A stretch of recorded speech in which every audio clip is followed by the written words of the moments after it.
The last thing I remember before the crash was reaching for my phone to change the music. That's the cruel irony. I wasn't even texting, just trying to skip past another Ed Sheeran song. I'm Samara, and that split-second decision cost me everything. Not just my ability to walk unassisted for the next 2 years, but something far more precious. My trust in family. The impact felt like being swallowed by thunder.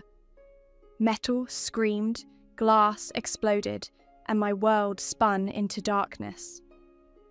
I woke up 3 days later in the ICU, my body a symphony of pain and my mouth full of tubes. The doctors told me later that the other driver had walked away with barely a scratch. Meanwhile, I had a shattered pelvis, 3 fractured vertebrae, and enough metal in my spine to set off airport security for life. "You're very lucky," the neurosurgeon said during his rounds. "The settlement from the other driver's insurance should cover your medical expenses and rehabilitation. It's substantial, enough to ensure you get the best care possible." Lucky. Right. My sister Isla visited exactly twice during my 3-month hospital stay. The first time, she couldn't stop checking her phone. The second time, she was wearing a new Gucci bag that looked strangely familiar, identical to one I'd bookmarked before the accident for my graduation present to myself. "Mom and Dad helped me start my influencer career," she announced, perching on the edge of my hospital bed. "I already have 10,000 followers. Isn't that amazing?" I smiled weakly, the morphine making everything fuzzy. "That's great, Isla. Really great." It wasn't until Patricia, the hospital administrator, came to discuss my ongoing physical therapy payments that the fog cleared. She frowned at her computer screen, clicked a few times, then looked at me with concern. "There seems to be some confusion," she said carefully.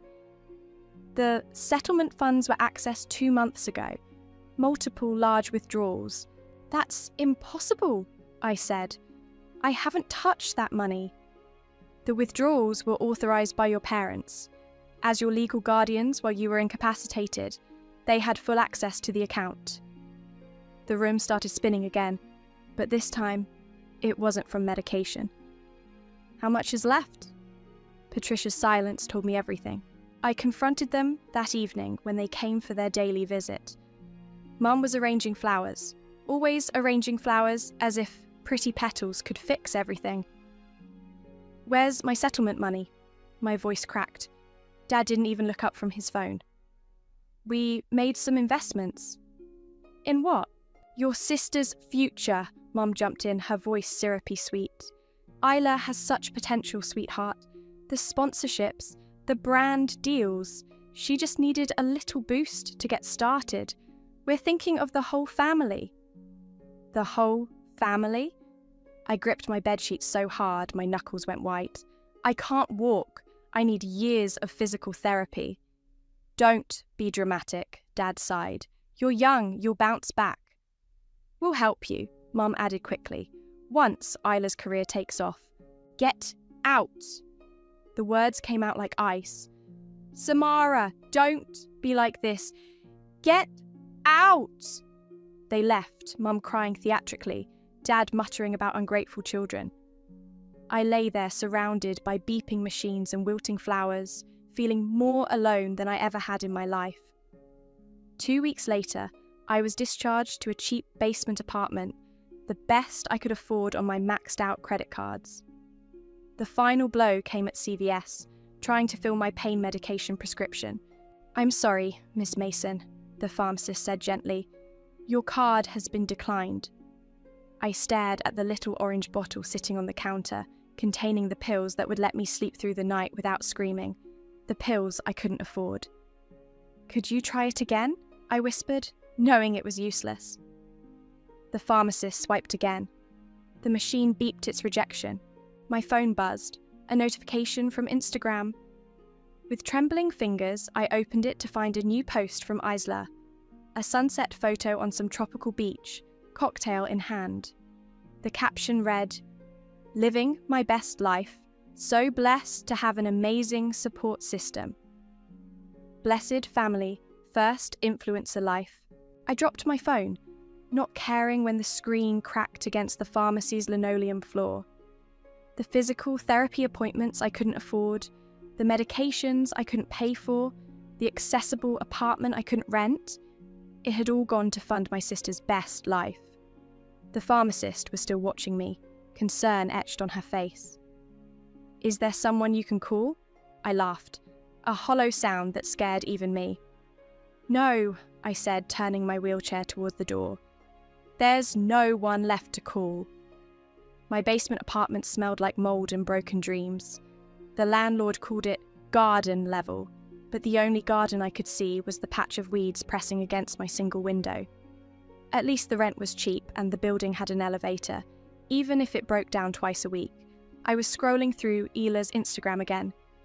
I knew I shouldn't, but it had become a twisted morning ritual, like picking at a scab that wouldn't heal. "Another day in paradise.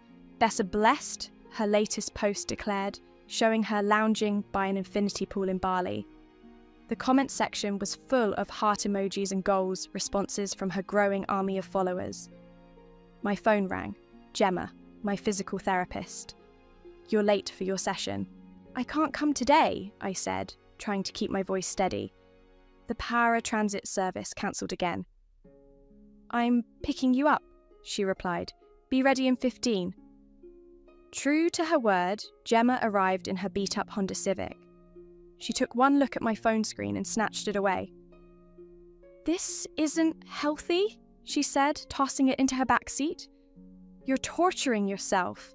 "Did you see her new post?" I asked as she helped me into the passenger seat. "She's driving a Ferrari now, a Ferrari bought with my spine." Focus on your recovery, not her highlight reel. At the clinic, while helping me through my exercises, Gemma noticed the tremor in my hands. "When's the last time you took your meds?" "I'm rationing them," I admitted. "Can't afford the refills." She stopped mid-stretch. "Have you talked to a lawyer?" "3 of them." I gritted my teeth through another rep. They all said the same thing. My parents had legal authority while I was unconscious. The transfers were completely legitimate. "That's bull." "Look at this," I interrupted, pulling out my phone again. This time, I showed her the spreadsheet I'd been building. Every withdrawal, every transfer, matched to Isla's posts. The day they took out $50,000, she posted about her spontaneous trip to the Maldives. Another $30,000, her vintage Chanel collection. Samara. "The worst part?" I continued, my voice rising. "She posted this yesterday." The image showed Isla standing in front of a sports car, caption reading, "So grateful for my amazing family's support. Nothing better than having people who believe in your dreams. Your blessed dash your family support, ash entrepreneur life." "I'm going to be sick," Gemma muttered. My phone pinged with a new email from Mom. "Dear Samara, I know you're still upset, but families should support each other. Isla's having a difficult time with some online trolls who are questioning her authenticity. She could really use her big sister right now. Remember when you two were little and you always protected her? Love, Mum." I deleted it without responding. "You know what the real kick in the teeth is," I said, struggling through another set of exercises. "They didn't just steal my money, they stole my future. I had plans, Gemma. I was going to start my own business. I had savings, a perfect credit score, everything lined up. Now I can barely afford ramen." Gemma helped me back into my wheelchair, then crouched down to meet my eyes. "So, start over? With what? I can't even afford proper PT sessions. With this." She tapped my head. "Your brain still works, your determination still works, and you have something now that you didn't have before." "What's that? A titanium spine?" "Motivation." She stood up, crossing her arms.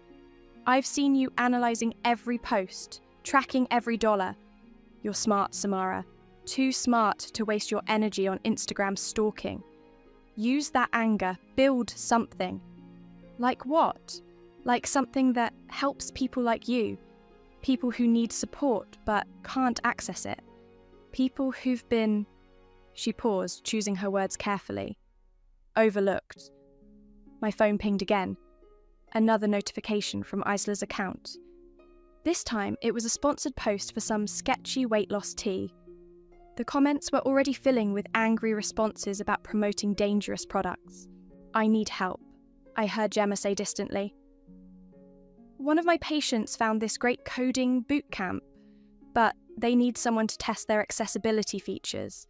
It comes with a scholarship. I looked up from my phone. What kind of coding? The kind that builds things, she said, smiling. The kind that changes lives.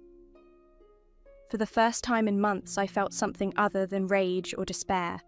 It was small, barely a spark, but it was there. When does it start? Monday. But, Samara? Gemma's face turned serious. You have to promise me something. What? Delete her Instagram app, right now. I stared at my phone for a long moment, then pressed and held Isla's perfectly filtered face until it started to wiggle. Delete? The phone asked. I hit yes. It felt like taking my first full breath since the accident.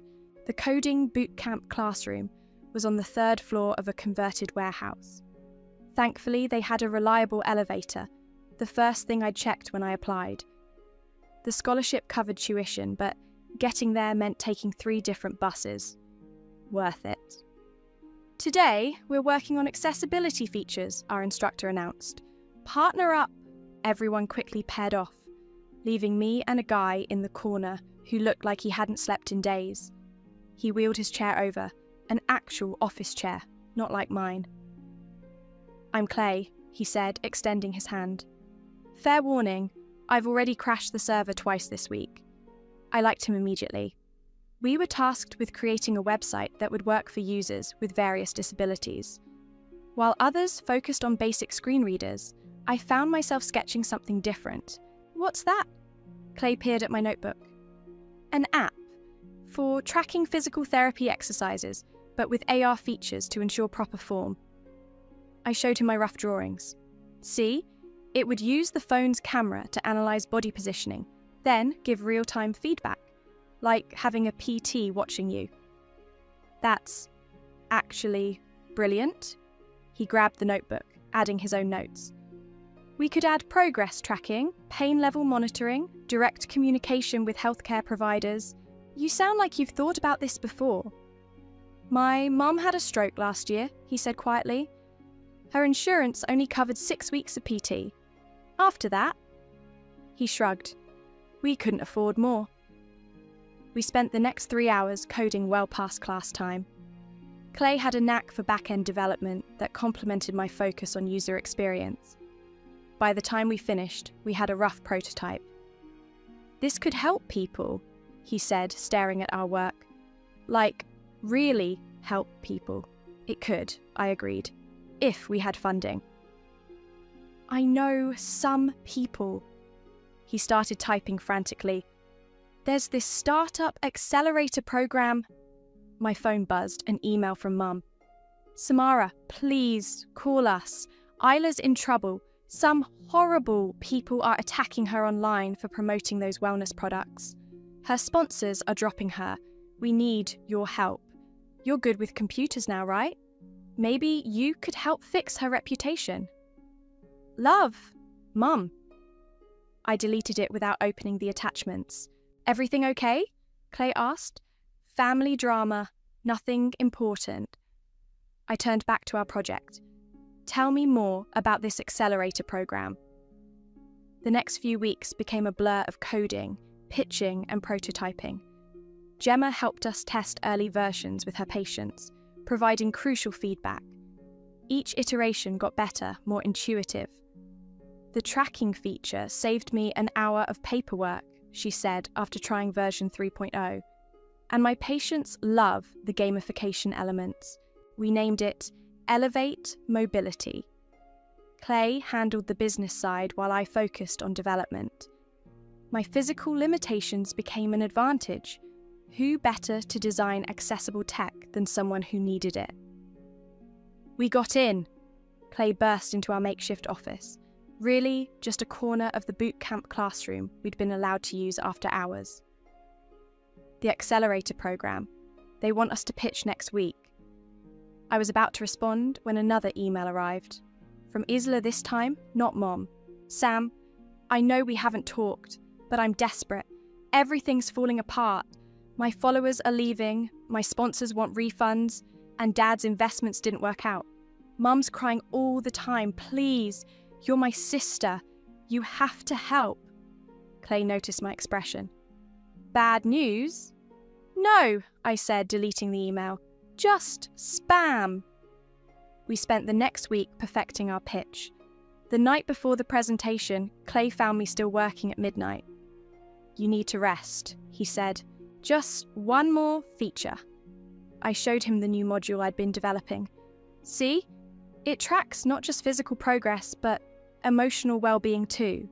Depression and anxiety often accompany physical recovery, but most apps ignore that. He studied me for a moment. This is personal for you, isn't it? Everything's personal. I saved my work and closed the laptop. That's what makes it good. The pitch went better than we'd hoped.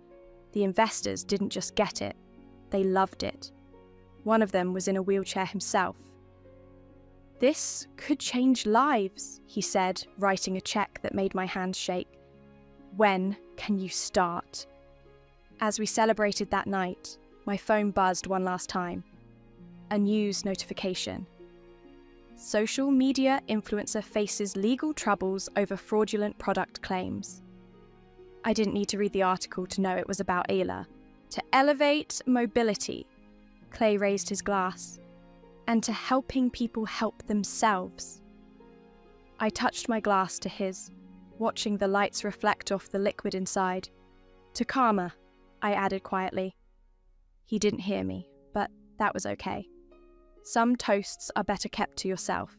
1 year into running Elevate Mobility, and our office actually had windows. Real ones, not the basement variety I'd grown used to. We'd expanded to 30 employees, and our app was being used in rehabilitation centres across 3 states. Another interview request, Clay said, dropping a printout on my desk. Forbes this time? They want to do a profile on our mysterious founder. I shook my head. Send Sarah from marketing. She can do it. They specifically asked for you. The whole tech entrepreneur who developed the product while recovering from her own injury angle is compelling. No. I kept my eyes on my screen. We stick to the plan. No personal publicity. Clay sighed, but didn't argue. He knew why. The last thing I needed was my family discovering my success. They'd already burned through my settlement money. I wouldn't let them near my company. Fine, but at least look at this pitch deck that came in. He slid another folder across my desk.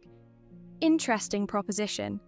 Family-run lifestyle brand looking to pivot after some setbacks. They need restructuring help with their debt. I flipped through the first few pages absently, then froze. There, in glossy high resolution, was a familiar face. Isla.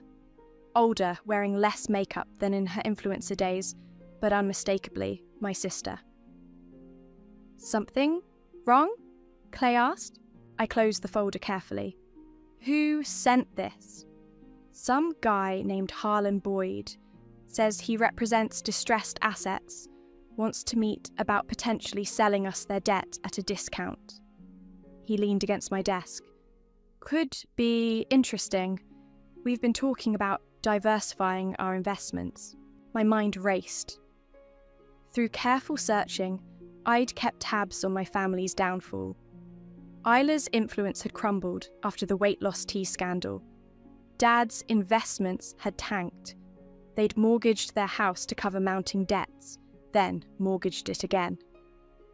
Set up the meeting, I said, but with Boyd directly. I want to know more about this debt. Clay raised an eyebrow. You never take these meetings? Things change. Later that afternoon, I sat across from Harlan Boyd in our conference room. He looked exactly like I'd expected. Expensive suit, predatory smile. Fascinating company you've built, he said, sliding over documents. Though you're very camera shy. I prefer to let our product speak for itself. I studied the papers. Tell me about this debt portfolio. Family of 4. Parents remortgaged their home multiple times to fund their younger daughter's social media career. When that collapsed, they took out high-interest loans to maintain appearances. Now, they're underwater on everything. And you own all their debt? Most of it. He smiled again, looking to offload it at a very reasonable price. I kept my face neutral. Why sell to us? Your company has liquidity and... He paused meaningfully. I hear you understand the value of privacy. My phone buzzed, a text from Mom. Please, Samara, we're about to lose everything. Just talk to us. I turned the phone face down. How much? Boyd named a figure. It was high, but not as high as the satisfaction would be worth. I'll need to review the documents, I said. Of course. He stood to leave, then turned back. One more thing. The families requested a meeting with potential investors. One last chance to pitch their recovery plan. Would you be interested in attending? My heart raced. They wouldn't know who I am beforehand? Complete confidentiality? They're desperate enough not to ask questions. I thought about my basement apartment, about rationing pain medications, about Instagram posts from tropical beaches bought with my suffering. Schedule it.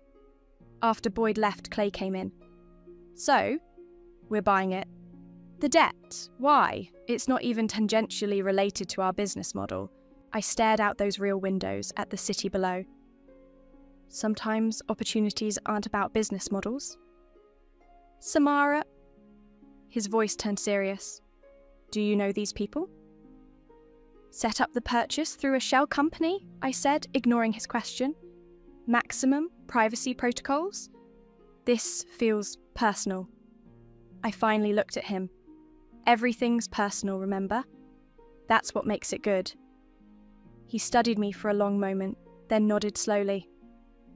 I'll get the paperwork started. That night, I received another email from Isla. We found an investor willing to hear us out. One last chance to turn everything around. I wish you could be there, sis. I miss you. I smiled at my screen. Don't worry, I whispered. I wouldn't miss it for the world. The pieces were falling into place.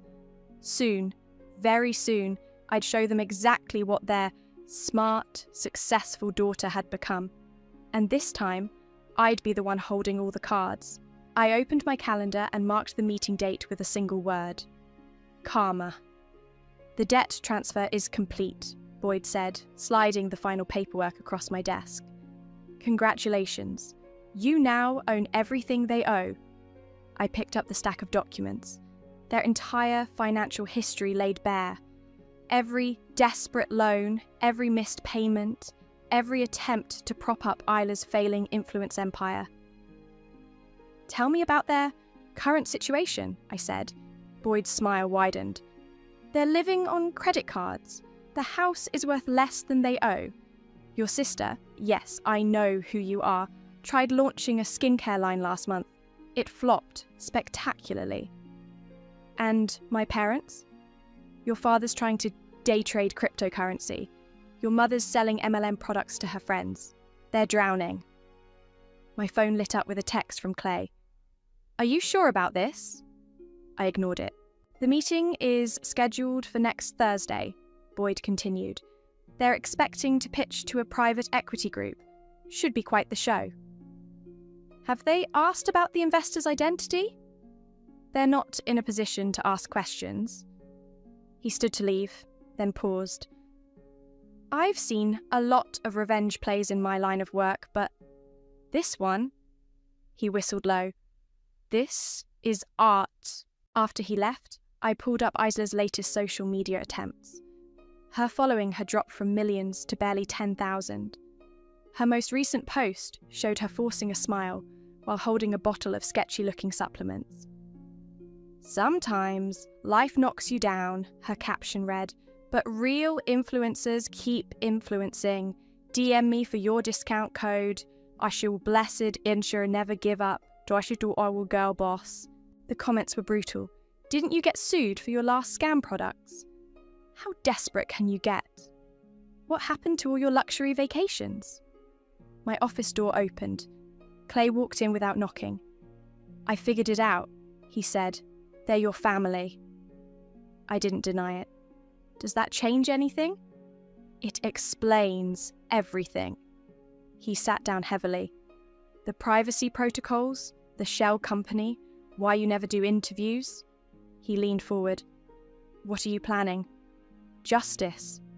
Samara. They stole my future, I cut him off. Used my settlement money while I was literally unconscious. Do you know what it's like to wake up and discover your own parents betrayed you? No, he said quietly, but I know what it's like to watch someone get consumed by revenge. My phone buzzed again. Mum, the investor meeting is our last chance. Your father's not sleeping. Isla cries all the time. We need a miracle. Another text followed immediately. I know we hurt you, but we're still family. I showed Clay the messages. Family? I laughed bitterly. They didn't act like family when I was eating ramen in a basement apartment because I couldn't afford real food. What exactly are you going to do? Make them feel what I felt. Helpless, desperate. I pulled up the meeting calendar. They want to pitch their recovery plan? Fine, let them pitch. Then I'll show them exactly who they're dealing with. And after, what happens to them? They lose everything. The house, the cars, Isla's precious social media accounts, all of it. Clay was quiet for a long moment. Will it heal you? I'm not looking for healing. I'm looking for balance. My phone lit up one more time. A social media notification. Isla had tagged me in a post. An old photo of us as kids, me pushing her on a swing. Missing my big sister, the caption read. The one person who always protected me. Throwback, Dodger family. Manipulative to the end, I muttered, blocking her account. You don't have to do this, Clay said. Actually, I do. I turned to my computer and pulled up the meeting details. Send out the calendar invites. List the investor as Phoenix Capital Partners. Phoenix? Something that rises from ashes. I smiled thinly. Seemed appropriate. After Clay left, I opened my desk drawer and pulled out my old hospital bracelet. I'd kept it as a reminder, a talisman of sorts. My phone buzzed one final time. Dad, we're meeting the investors next week. I know you're doing well in tech now. If you could just loan us enough to tide us over. I deleted the message without responding and confirmed the calendar invite. The pieces were set. In 1 week, they'd walk into that conference room expecting salvation. Instead, they'd find me, their greatest failure, transformed into their worst nightmare. I ran my fingers over the hospital bracelet, remembering the pain, the betrayal, the lonely nights. See you soon, family, I whispered, dropping the bracelet into my trash bin. Hope you're ready for your miracle. The conference room felt colder than usual. I'd chosen my outfit carefully. A tailored black suit that concealed my mobility aid, hairstyled differently than they'd ever seen it, subtle makeup that changed the angles of my face. 3 years of avoiding cameras meant they wouldn't recognize me immediately. Clay sat to my right, our legal team to my left. Last chance to back out, he whispered. I checked my watch. They're late, probably choosing the perfect Instagram filter for their big meeting post. The door opened. Mum entered first, wearing a dress I recognized from her credit card statements, purchased last week, still with tags hidden in the hem. Dad followed, tugging at his tie. Isla came last, clutching a tablet and looking thinner than her photos. Thank you for meeting with us, Dad began, not really looking at any of us. We're excited to present our new business venture. Sit down, I said, my voice deliberately lower than usual. Let's start with some questions. They settled into their chairs. Mom was already tearing up, her signature move in tense situations. Your financial records show multiple mortgages, I began. Tell me about the first one. Well, Dad shifted uncomfortably. We needed capital for Isla's brand development.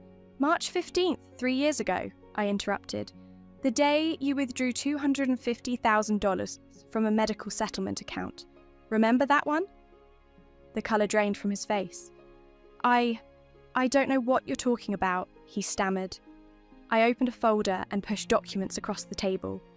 Bank transfers, Instagram posts, quite the correlation between withdrawal dates and your daughter's luxury vacations. Mum's hand started shaking. Who are you? I ignored her, turning to Isla. Tell me about the weight loss products. That was a misunderstanding, Isla said quickly. The company assured us. You promoted dangerous products to teenage girls while vacationing on stolen money. I pulled up her old posts on the conference room screen. Money that was meant for medical care. How do you know all this? Dad demanded. I stood slowly, letting them see my slight limp. Because it was my money. The recognition hit them in waves.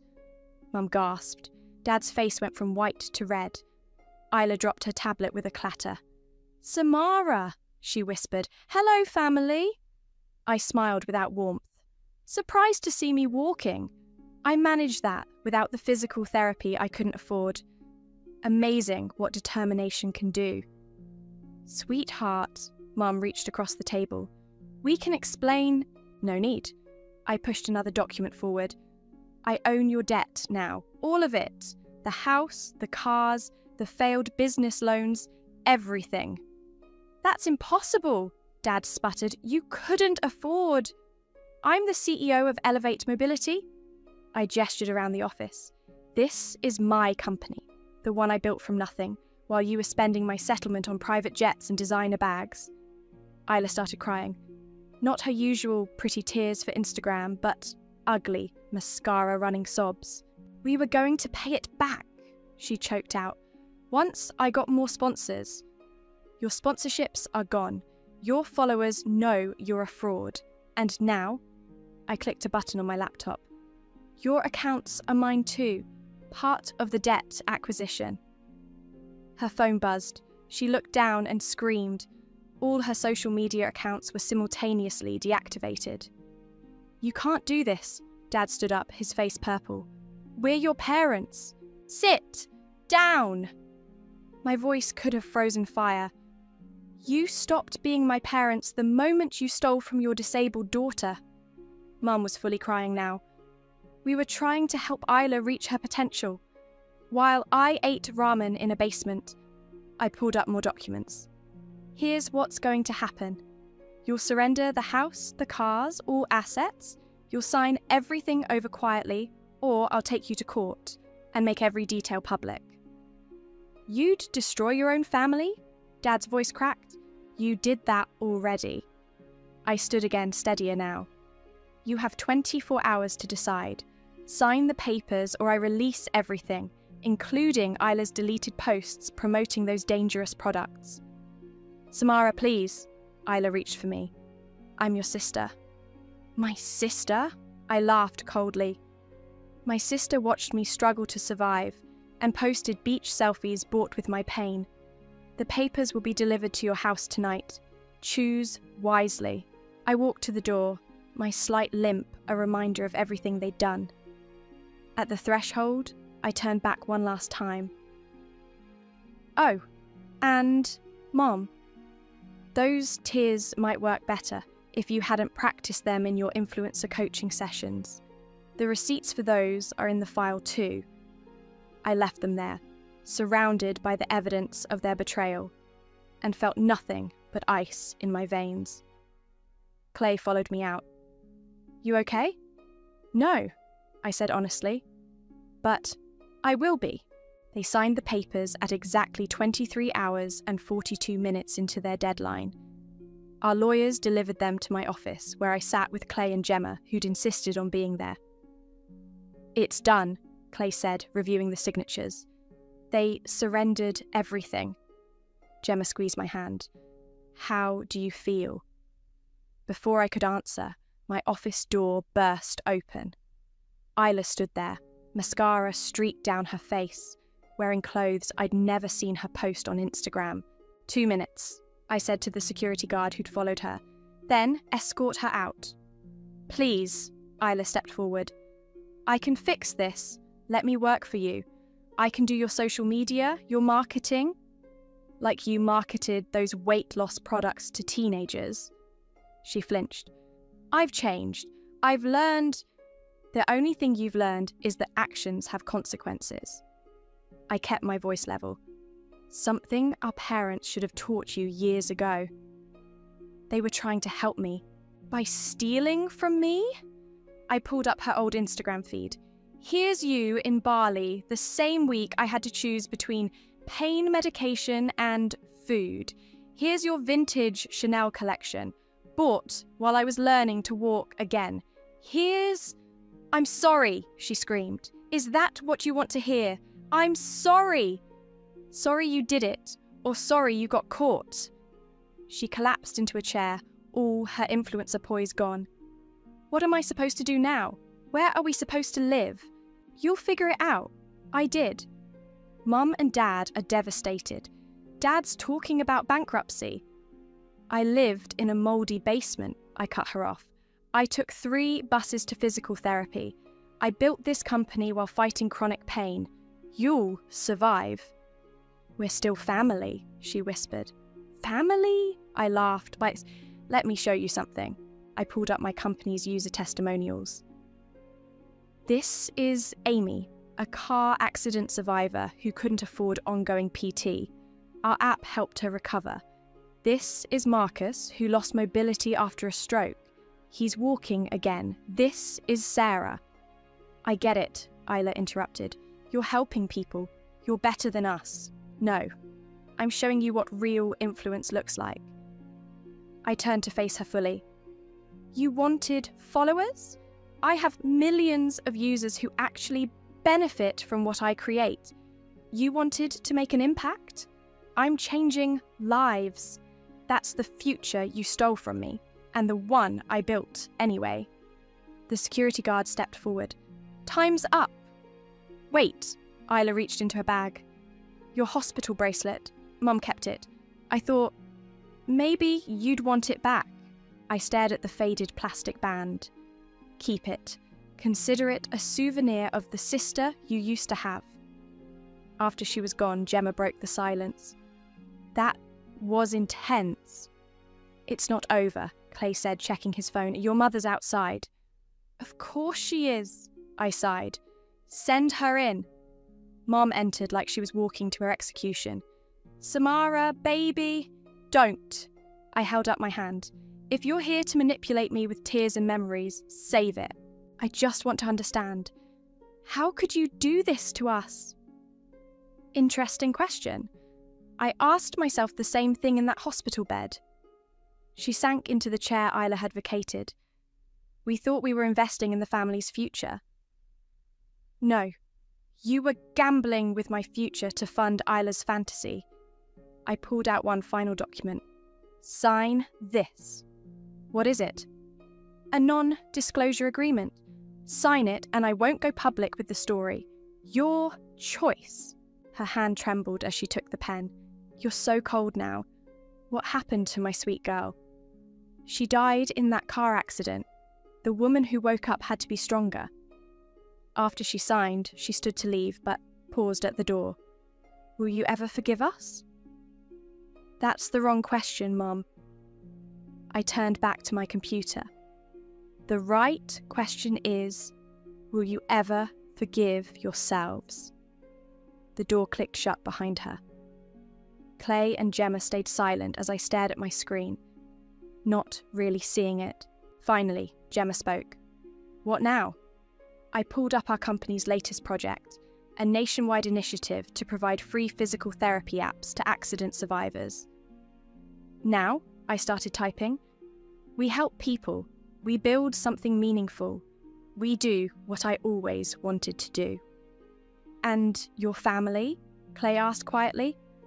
I thought about the hospital bracelet Isla had tried to return, about the basement apartment, about all the lonely nights and painful mornings. They're not my family anymore, I said. This is our company, our users, the people we help. That's worth more than all their Instagram followers combined. I hit send on the project launch email, watching it disappear into cyberspace. Besides, I added, Karma's not finished with them yet. The TED Talk stage felt smaller than it looked in videos. My mobility aid was visible today. I'd stopped hiding it. The audience waited in expectant silence as I adjusted the microphone. Everyone loves a good comeback story, I began. But this isn't one of those. This is a story about building something new from the ashes of betrayal. In the front row, Clay and Gemma gave me encouraging nods. We'd practiced this speech for weeks. When I founded Elevate Mobility, people asked what inspired me. They expected to hear about my car accident, my recovery. But the real inspiration came from betrayal, from learning that sometimes the people meant to protect you can be the ones who hurt you most. I clicked to the next slide. Our app's interface showing real-time physical therapy guidance. We've helped over 1 million users regain their independence. But more importantly, we've shown them they're not alone, that their struggles matter, that they deserve support. The presentation continued smoothly until the Q&A session. A hand raised in the back. Your company recently acquired several failed influencer accounts and their associated debts. How does that fit into your mission? I smiled, having expected this question. Sometimes healing others means confronting your own past. Those acquisitions reminded me why we do this work, because real influence isn't about followers or likes. It's about impact. After the talk, I headed to my favourite coffee shop, the same one where I'd sketched our first prototype. The barista recognised me. "Saw you on the live stream," she said, handing me my usual order. "Table by the windows free." As I settled in, someone slid into the chair across from me. Isla. She looked different, no makeup, wearing a retail store uniform. "I saw your talk," she said quietly. "How did you find me?" "You mentioned this place in your speech, about sketching the first designs here." She twisted her hands together. "I'm working at the mall now, assistant manager trainee." "Congratulations." "Don't mock me." "I'm not." I met her eyes. "Honest work isn't shameful." She pulled out her phone. An older model cracked screen. Look, it was her new Instagram account. Instead of luxury posts, there were simple photos. Her small apartment, cooking attempts, study materials for a business management course. "Only 300 followers," she said, "but they're real. No bought likes, no fake comments." "Why are you showing me this?" "Because you were right about everything." She put the phone away. "Mum and Dad are in therapy now. Dad's working as an accountant again. Mum..." She hesitated. "Mum's actually working with a support group for parents of accident survivors." I took a sip of my coffee, letting the information settle. "We're learning," she continued. "The hard way, but we're learning." "Good for you." "That's not why I came, though." She pulled out an envelope. "This is my first real paycheck.